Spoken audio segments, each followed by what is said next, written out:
One of the other things that I've seen a lot, especially in my generation, 1978 and up until about 1988, we came from a group of baby boomers that was like, work hard, shut up, put it away, stuff your feelings, go, go, go, go, go, because they came out of like World War II, Korea. That was just the way that they were brought up. So that's what was taught to us.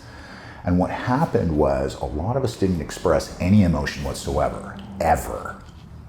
And for those of us with addiction, we just bottled it. And how did that come out later on? It came out with perceptions about ourselves and who we were or were not. It came out in feeling unworthy of other people's attention. So then we would drink and use drugs and then overcompensate by being over grandiose in everything that we're doing. So that was seen, right? And we started looking at people's feelings and honoring them, which we absolutely have to do. I'm not saying we shouldn't do that.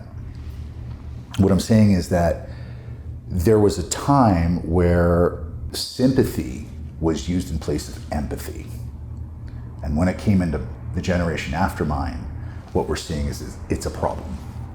The difference between sympathy and empathy is, oh my God, I see what you've been through. It makes total sense why you do what you do. It's okay for you to do what you do. How could anyone expect you to stay sober after what you've been through?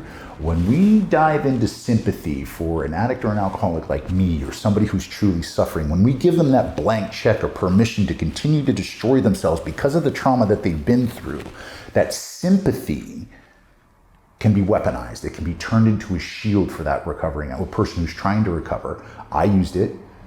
I would say, you can't expect me to be sober. You don't know what I've been through.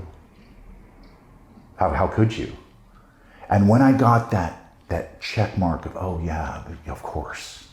Now that's not to say that I didn't need to process that pain. It's real, and that's the difference here with sympathy and empathy. Empathy is understanding that yes, you've got some pain you need to deal with. Yes, it needs to be processed, but I'm not giving you an excuse to write off the rest of your future. If you choose to use that as the reason that you don't ever grow, fine. That's your choice, and it's accepted.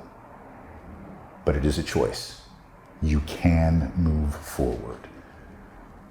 Trauma, pain, guilt, all of that needs to be addressed. It needs to be processed. It needs to be owned. It needs to have itself heard.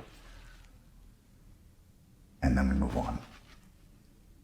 Not like it didn't happen, but like it's a part of us that will continue forever, one that we've learned from, but not one that drags us down, not the one that makes us feel ashamed or afraid, or any of those things.